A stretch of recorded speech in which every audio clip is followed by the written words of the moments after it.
Hoje vamos pensar um pouco acerca deste tema. Porque é que nós tomamos às vezes as decisões que tomamos na vida, sejam elas grandes ou pequenas? O que é que influencia as posições que nós temos, os nossos pensamentos, os dilemas que nós temos na vida?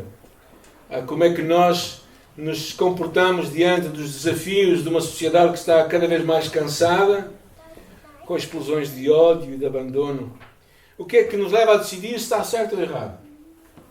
Porque é que uns dizem assim, outros dizem assim? Será que é a maioria que ganha? Afinal, quem tem razão? E na verdade, o que é que deve determinar também até as nossas posições em relação a muitos temas da vida? Em relação à questão, por exemplo, do divórcio, à questão do aborto, à questão da eutanásia, muitas questões. O que é que vai determinar a nossa posição?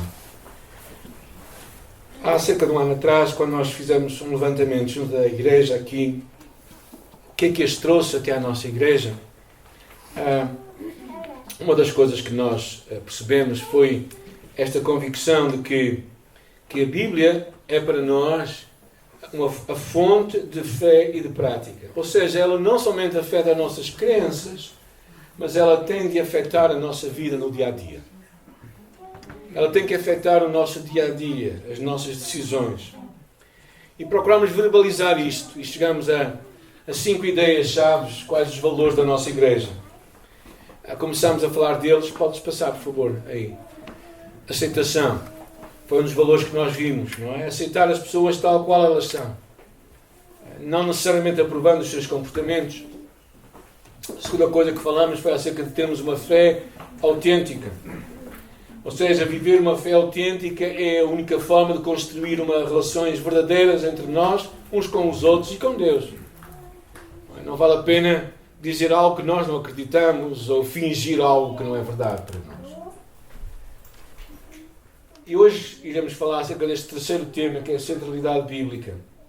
Ou seja, move-nos o desejo de viver de acordo com o que a palavra de Deus diz para nós. E falamos mais duas coisas que vamos falar nos próximos meses, que é envolvimento na comunidade, termos um impacto na comunidade onde Deus nos coloca, quer seja aqui localmente como igreja, quer também seja nas nossas casas onde nós habitamos. E finalmente, falamos acerca do alcance, estamos empenhados em alcançar aqueles que não conhecem ainda o amor de Deus. E daí veio uma missão, um propósito de missão para este ano, como também para o próximo ano, que era viver Jesus numa sociedade sem Jesus. Quando nós pensamos nisto, nunca imaginaríamos que estaríamos hoje a viver os tempos que estamos hoje a viver.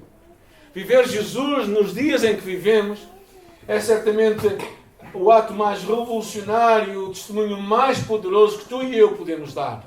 Onde nós estamos, à volta das pessoas com quem nós nos relacionamos, vivemos como se fosse Jesus vivendo a nossa vida. Isso vai ter um impacto incrível na nossa volta. E por isso abraçamos isso. Eu penso sempre, quando olho para Jesus como um modelo para o meu ministério, a forma como ele lidou com as pessoas, a forma como ele tratou as pessoas, mais do que até as próprias cartas paulinas, que têm muitas ensino acerca da igreja, como é que a igreja funciona, essa coisa toda. Quando olhamos para Jesus, percebemos claramente uma prática visual de Jesus. A forma como ele lidava e se relacionava com as pessoas. E é verdadeiramente incrível. Então, quando começamos a pensar nestes temas e começamos a falar dos valores da igreja, o primeiro deles que foi a aceitação, ver as pessoas como Deus as vê, aceitá-las como Deus as aceita. Achei que isto foi profundamente revolucionário. Quando nós pensamos como Jesus acolheu as pessoas, como Jesus se relacionou, por exemplo, com pessoas como Zaqueu, que era um ladrão, pessoas como a mulher samaritana, que era uma mulher com um testemunho dúbio, a forma como Jesus se relacionou com a mulher pecadora, que foi apanhada no ato de adultério, nós percebemos uma coisa clara, que é o facto de Jesus aceitar as pessoas não necessita necessariamente que Jesus aceitava o seu comportamento. Aceitar não é necessariamente aprovar. E aqui encontramos um dos grandes desafios dos dias de hoje. É tu conseguires mostrar amor para com pessoas que pensam diferente de ti e que agem diferente de ti. e tu conseguires aceitá-las e amá-las tal qual elas são, sem necessariamente aprovar a forma delas viverem. Isto é possível porque Jesus também o fez. A segunda coisa que falamos foi acerca desta ideia de fé autêntica. Que a fé autêntica é a forma que vemos para construir relações verdadeiras e confiáveis uns com os outros e com Deus. Vemos isto claramente da forma como até como o próprio Senhor Jesus viveu a sua vida. Jesus nunca escondeu os seus próprios sentimentos. Quando lemos que ele teve no Getsemane, diz que ele teve um sentimento de tristeza até à morte. E foi tão real que a sua cara, que quando aquele suor veio o sangue veio aí. Porque no extremo, o extremo da tristeza, no extremo da amargura, é possível que isso aconteça no ser humano. Não é uma coisa sobre-humana, é uma coisa profundamente humana. Então Jesus foi profundamente humano quando se relacionou, quando teve tristeza, quando se chorou com as irmãs de Lázaro. Ou seja, não adianta nós fingirmos algo que não somos. A fé tem de ser autêntica, porque Jesus valorizou aquele homem que dizia: Senhor, ajuda a minha pouca fé. Jesus valorizou aquelas pessoas que chegavam e que nós percebíamos que não tinham realmente aquela... Mas porquê? Porque a autenticidade é a única forma de trazer mudança em nossa vida. E hoje vamos falar acerca da centralidade bíblica. Move-nos o desejo de viver de acordo com a palavra de Deus, que é a nossa regra de fé e prática. O que é que isto quer dizer? O que é que isto quer dizer, basicamente? Quer dizer que nós queremos conhecer o que Deus tem para nós. E que tudo isso está revelado na Bíblia. A Bíblia não pode simplesmente ser um livro um devocional, uma ideia boa para o nosso dia. A Bíblia não pode simplesmente trazer algum conforto à nossa alma. A Bíblia traz também uma direção à nossa vida. O que significa que o papel dela não é simplesmente trazer um bálsamo, mas muitas vezes trazer um pouco de álcool para a cura acontecer. E eu penso que este é um dos grandes desafios dos dias de hoje, numa sociedade em que às vezes procura mais um conforto que necessariamente uma mudança. E às vezes pessoas querem mais uma aprovação do que uma transformação da sua vida. E conhecer a Bíblia, por isso, tem que ser para ti e para mim um dos grandes motores. E para a nossa igreja também tem que ser. Hoje vamos ouvir o testemunho de um homem, um pequeno vídeo que eu pus aí, que eu fiquei muito abençoado esta semana por a forma como ele lida com esta questão do ano que estamos a viver. É um judeu que acredita na Bíblia, na primeira parte da Bíblia, para nós aqui é o Antigo Testamento. Mas a forma dele ver a fé e dele encarar a vida eu achei muito interessante. Espero que sejas abençoado. Ano 2020 já é um ano perdido. Essa frase que eu escuto dos comentaristas, eu acho que não tem frase tão errado, tão inadequado e tão condenável como a frase deste. Essa frase vai contra o princípio judaico. Hoje à noite começa a festa de Shavuot, a festa quando Deus nos entregou a Torá. E um dos básicos do judaísmo é que cada ser humano tem uma missão. Desde que Deus formou a gente como povo, e Deus disse na Monte Sinai, Va'atem tihu li mamlechet kohanim begol kadosh, sejam um povo de reino, um povo de sacerdotes. Deus deu para cada ser humano uma missão. E quanto o coração bate, e quanto a vela está acesa, não importa onde estejamos, não importa qual situação e quem, cada ser humano naquele momento tem uma missão. Uns 20 anos atrás, um judeu de Montreal ligou para um rabino em Israel e pediu para ele que se ele possa fazer uma reza para ele no Kotel. E ele disse, mas eu preciso de uma reza especial, específico, porque eu estou fazendo 80 anos e eu estou começando um novo negócio na Ásia, com mídia, uma coisa que eu nunca fiz antes, e eu quero uma brachá especial. O rabino ficou em silêncio. E o pessoal de Montreal falou, por que você não responde? E ele disse, desculpe, mas eu não sei qual a prece que você faz para uma pessoa que está iniciando sua carreira com 80 anos. E o judeu de Montreal contou o seguinte. Ele disse, quando eu fiz 50 anos, eu comecei a ficar um pouco deprê, comecei a refletir sobre a vida, o que eu fiz, o que eu realizei, o que eu consegui. Isso em relação de família, relação de casamento, relação dos filhos, de trabalho, de negócios, amigos, de tudo. Mas quando eu fiz 60 anos, aí eu fiquei mal. Eu fiquei deprê, fiquei deprimido. Minha esposa disse para mim, vai para o Rebbe de Lubavitch, vai para o Rebbe Nova York, ele é o único que possa te ajudar. Eu fui para Nova York e eu disse para o Rebbe que eu estou deprê, eu estou pensando, refletindo sobre a vida. O que eu fiz? What did I do? O que eu fiz na vida? 60 anos.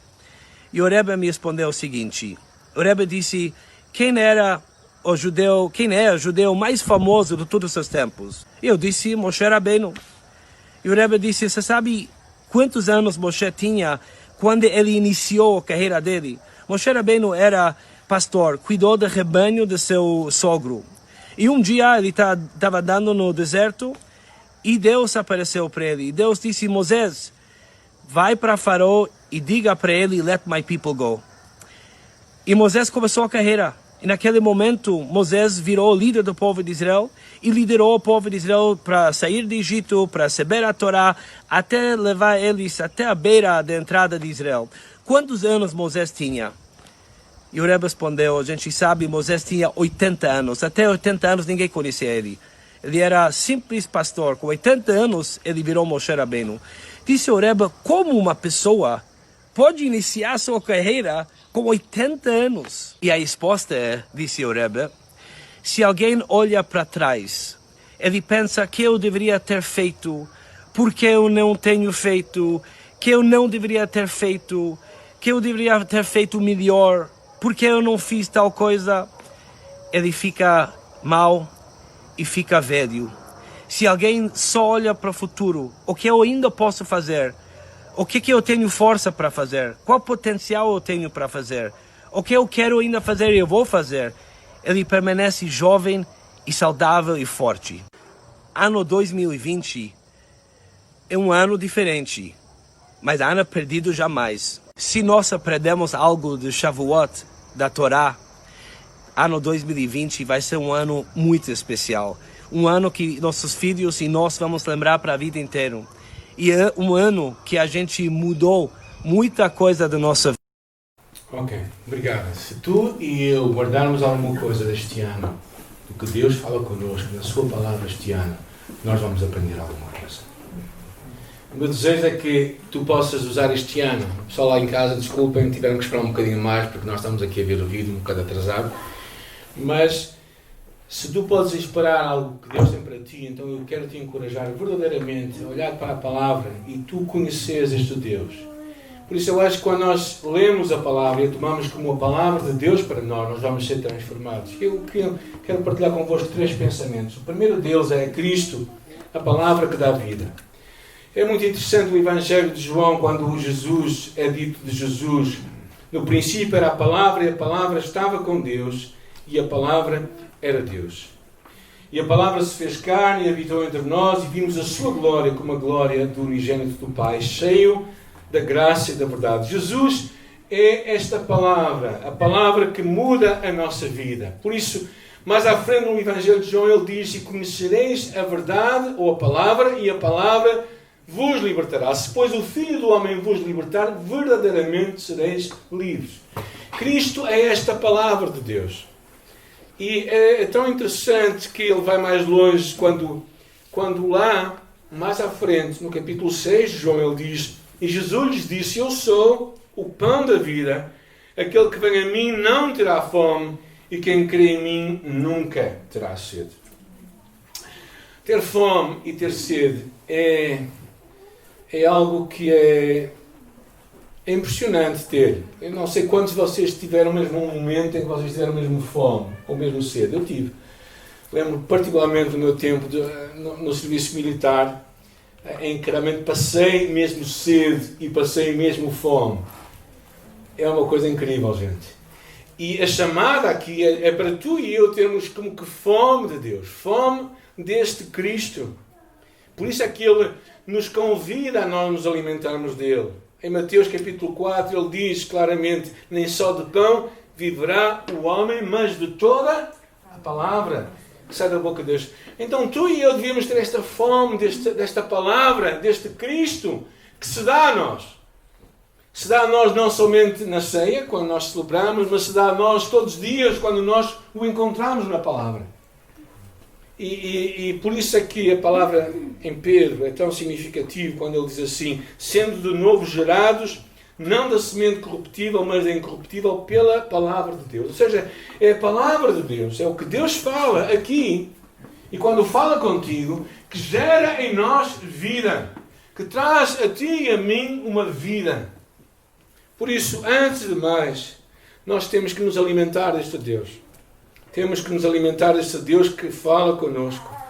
Pedro, logo a seguir esta passagem, ele diz logo a seguir: desejai como bebés o leite racional. Ou seja, desejar a palavra era um desejo como uma criança deseja comer. Os bebés, quando estão com fome, acabou, não vale a pena brincarem com eles. O que é que eles querem? Comer. O que é que vocês precisam de fazer? Dar-lhes de comer. Não há... E nós, às vezes, espiritualmente, estamos com esta fome de Deus, mas parece que vamos nos alimentando com outras coisas, entretendo-nos com outras coisas. Mas o que nós temos é fome. O que nós precisávamos era de comer. A segunda coisa que eu quero falar convosco, além desta palavra que nos dá vida, é vivermos, deixarmos que a palavra mude a nossa vida. E no ministério de Jesus, ele várias vezes ele fala acerca deste assunto. E ele fala em 2 episódios que nós vamos já ler a seguir. Mas eu gostava de contar 2 episódios para vos ilustrar como a palavra muda a nossa vida. Eu lembro-me quando estava a pedir direção de Deus para o meu futuro, e quando tinha diante de mim duas opções. Uma delas seria, naquela altura, ir para a escola bíblica, que eu achava que era o que Deus tinha para mim, e outra delas era ir para outro lugar que eu sabia que era o que os meus pais tinham para mim. E naquela altura eu estava a buscar a direção de Deus e perante aquele desafio de decidir o que é que os meus pais têm para mim ou aquilo que Deus tem para mim, o que é que eu ia decidir. E naquela altura eu estava a pedir a Deus uma palavra e Ele trouxe uma palavra no Salmo 27 que diz: porque quando meu pai e minha mãe me desampararem, o Senhor me recolherá. Não tive dúvidas. Quando eu peguei nesta palavra de Deus para mim, disse: se Deus me vai recolher, mesmo que meus pais me abandonem, para onde é que eu vou? E abracei o que Deus tinha para a minha vida. Lembro-me quando nós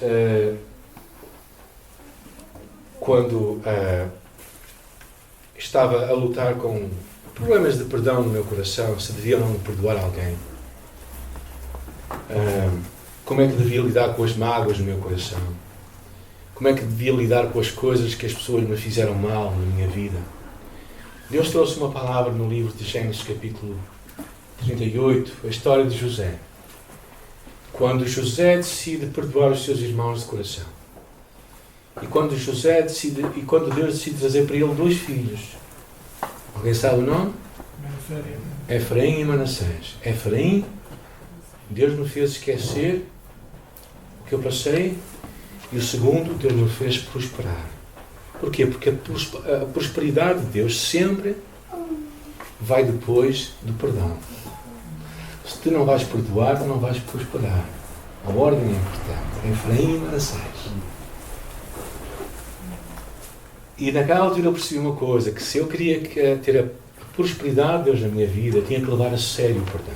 Tinha que perdoar de coração. E por isso eu tomei aquela palavra de Deus para mim e perdoei de coração.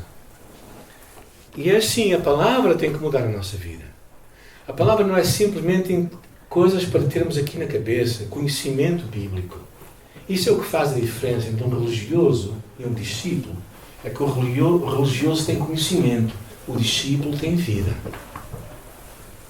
Ou seja, o religioso pode saber a Escritura toda, mas o discípulo vive a Escritura. Sabem que Satanás é talvez o melhor teólogo. Ele sabe mais sobre Deus do que se calhar tu e eu. Mas o facto de ele saber coisas acerca de Deus não quer dizer que ele conhece a Deus. E tu também e eu não podemos simplesmente saber coisas de Deus. Temos de conhecer a Deus. E conhecer a Deus é deixar que esta palavra mude a nossa vida. É pegarmos no quando Deus fala connosco com uma palavra, seja ela qual for. Buscar nela não somente conforto, mas também mudança em nossa vida.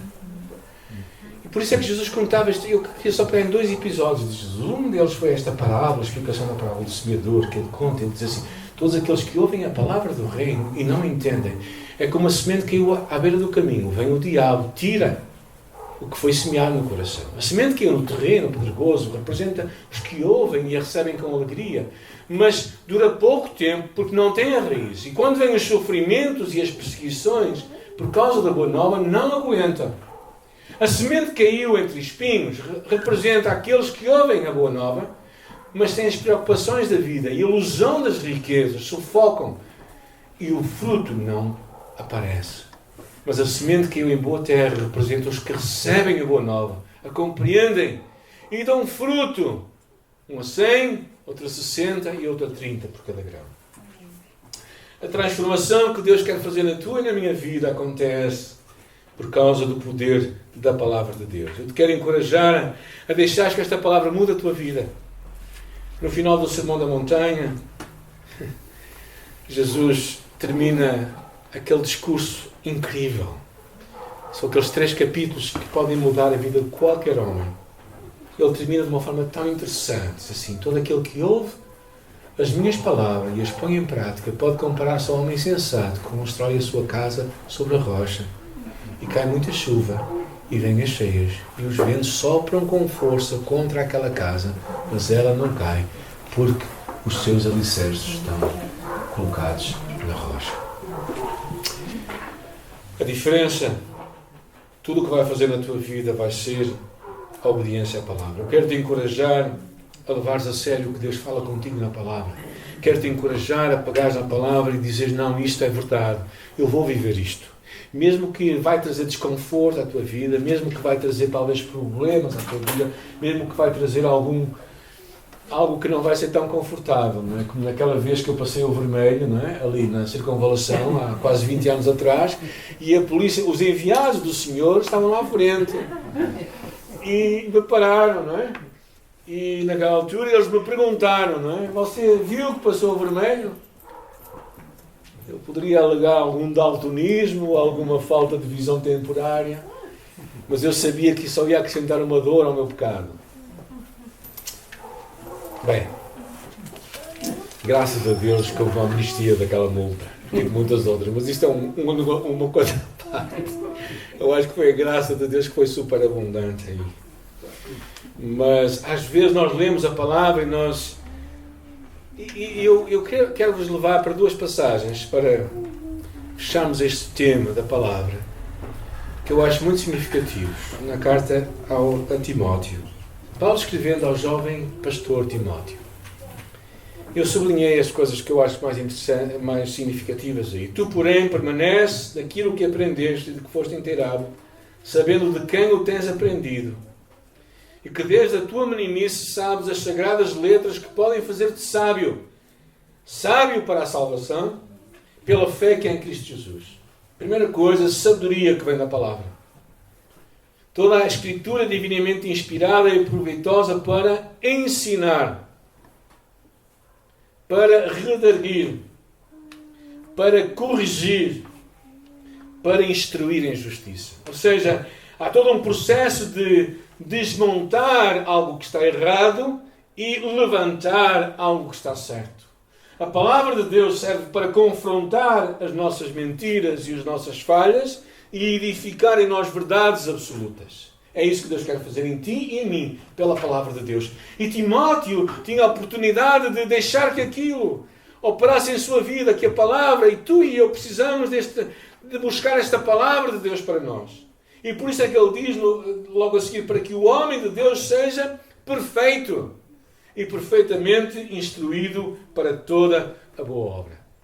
E logo a seguir, Paulo escreve a Timóteo, é uma passagem fascinante. Ele diz assim: conjuro-te, ou seja, peço-te, Peço-te com juramento, com veemência, com empenho.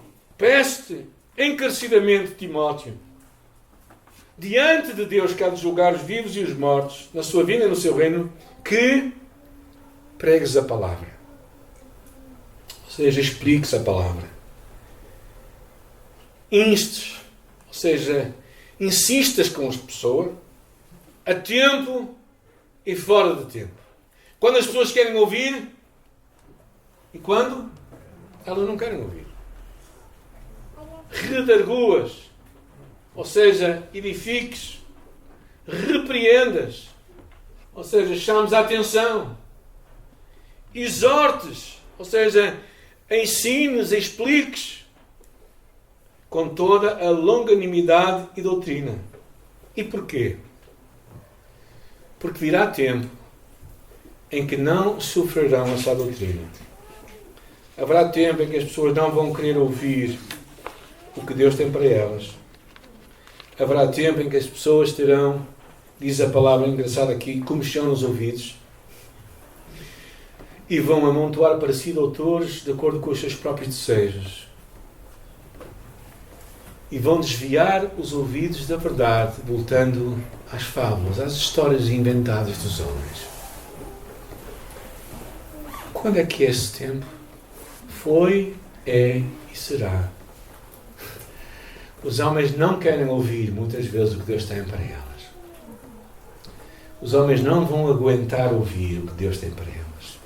E quando nós pensamos isto em relação àqueles que estão lá fora, desculpem a expressão, até vaca não vá. Mas quando nós vemos que aqueles que estão cá dentro, quando falamos cá dentro, que se dizem crentes, não querem ouvir, então isso é um pedaço mais preocupante. Mas há aqui um desafio final para Timóteo. Diz: tu ser sóbrio em tudo, sofre as aflições. Precisamos de voltar a ser o povo da palavra, o povo da Bíblia. Precisamos de mais do que carregá-lo debaixo de um braço, que eu ainda acredito neste ato. Ainda sou, desculpem para os mais novos, ainda sou da velha guarda. Ainda gosto de usar a Bíblia em papel para ler e para ensinar. Mesmo assim, acima de tudo, temos de colocá-la como central em nossa vida.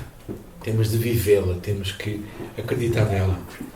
Por isso, os últimos conselhos, os últimos desafios para nós. Primeiro, reserva tempo para ler e ouvir a palavra de Deus.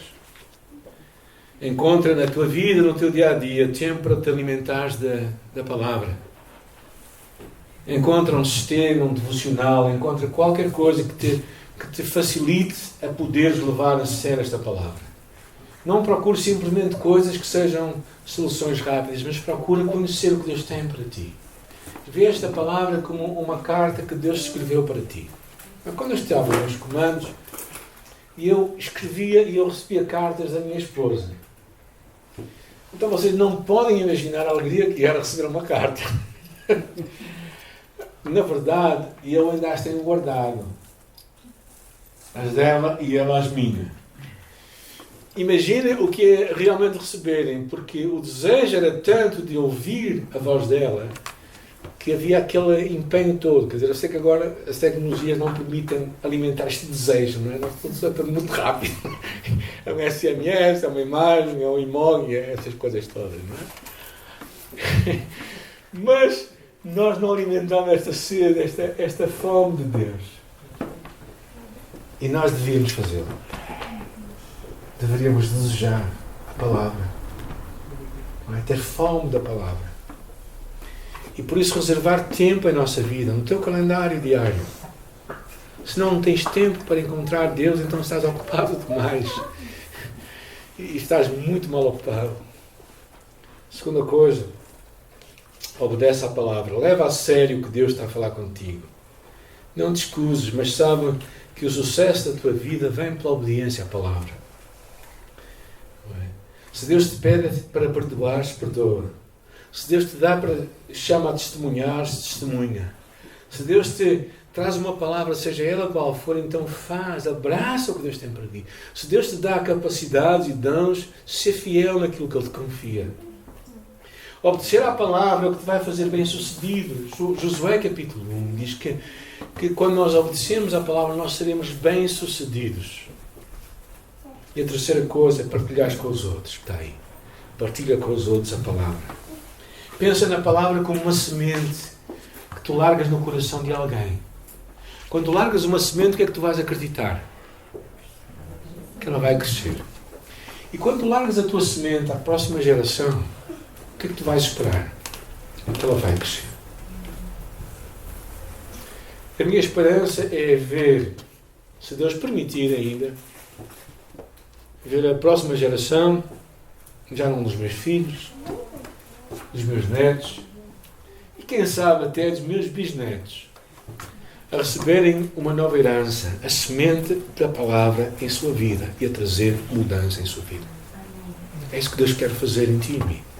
E por isso, a Bíblia, para nós como igreja, tem que ser o centro das nossas decisões. Não porque parece bem, não porque é bom, não porque é confortável, mas porque é Deus a falar connosco. Neste ano de 2020, repleto de desafios e instabilidade, algo que precisamos de voltar a acreditar sempre é naquilo que o Senhor nos deixou. E quero vos deixar com estes 2 versículos. Passará os céus e a terra passarão, mas as minhas palavras não vão de passar. O que Deus fala é eterno, não vai passar.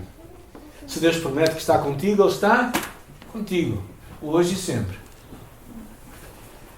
E isso é o que tem nos ajudado, a mim e a minha esposa, a minha família, nesta fase da nossa vida. Lembrar as suas promessas, aquilo que Deus fala, que não muda. Não muda de acordo com os dias que nós vivemos, não muda de acordo com os nossos sentimentos. Porque a palavra de Deus dura para sempre. E também com o desafio das últimas palavras do Senhor Jesus, que diz, ensinando-nos a guardar quantas coisas? Todas as coisas que eu vos tenho mandado. Deus não fica feliz com meia obediência, Ele quer uma obediência total. É tipo, às vezes, os nossos filhos ou os nossos netos que querem negociar connosco. E nós pedimos, não, tens que fazer isto e isto e isto. Ele diz, não, só faço isto. E nós, se formos frouxos, acreditamos e deixamos que aquilo aconteça, não é? Mas se formos homens e mulheres valentes, dizemos, não, tu vais fazer o que eu digo, porque é isso que eu quero que tu faças. E é isso que Deus espera de ti e de mim. O meu desafio para ti, para mim, para a nossa igreja, é que somos desafiados hoje a ensinar, a guardar e a viver toda a palavra de Deus, o último slide, e levá-la a todo o mundo, até ao final dos tempos. Somos desafiados a ensinar, a guardar e a viver toda a palavra de Deus, levá-la a todo o mundo, até aos finais dos tempos. Um dia, quando tu e eu estivermos diante de Deus, o que Ele nos vai perguntar é: o que é que tu fizeste com a minha palavra? Como é que tu a tornaste a tua palavra? Eu espero que nesse dia nós possamos dizer a Ele: Senhor, para mim a tua palavra sempre foi a tua palavra e eu sempre a ouvi e a abracei na minha vida. Por isso, reserva tempo para lê-la. Obedece ao que ela fala contigo. Partilha com os outros. Leva a sério o que Deus fala à tua vida e torna algo significativo no teu coração. Fechamos os nossos olhos nesta hora. Senhor, nesta manhã nós te louvamos pela tua palavra, pelas promessas que nós lemos nela, pela certeza de que tudo o que nela está é para nós hoje, neste lugar onde nós estamos, em nossas casas. Toda esta palavra é para nós. Nós podemos abraçá-la, vivê-la, acreditar que tudo o que tu nos prometeste se vai cumprir em nós. Estamos tão gratos, Pai, por ela. Estamos tão agradecidos, Pai, porque alguém um dia também dedicou tempo e energia para traduzir, para chegar à nossa língua, para que nós a pudéssemos ter nas nossas mãos. e partilhá-la à próxima geração, as próximas gerações. Muito obrigado, Senhor, por esta palavra. Muito obrigado porque nós não temos de regermos-nos por o pensamento de homens ou de um homem, por muito iluminado que pudesse ser, mas nós nos podemos seguir pela o que tu pensas, o que tu falas, Senhor. Muito obrigado. Estamos tão gratos por tudo o que tu nos dás nesta manhã. Nesta hora também lembramos aqueles que estão a lutar com dificuldades, Senhor. Também alguns de nós estejamos a passar por dificuldades relacionais uns com os outros. Senhor, ajuda-nos a termos a mente de Jesus, a termos a palavra de Jesus, a termos a atitude de Jesus. E, Senhor, se temos outras dificuldades na nossa vida também, eu te peço que nós saibamos a quem recorrer, a Ti, nossa fonte e nossa segurança nesta manhã. Nós te louvamos por Jesus, louvamos pela companhia uns dos outros, pelos nossos irmãos em Cristo, pela família que podemos ser, pelo amor que podemos partilhar. Obrigado, Senhor. Obrigado por cada um nesta manhã que aqui, nas suas casas, está a nos ouvir e participa deste tempo com Deus. Que a Tua bênção esteja sobre eles, que a Tua palavra guarde as suas vidas e que, Senhor, Tu nos faças mais homens e um povo da palavra. Em nossa oração, em nome de Jesus. Amém.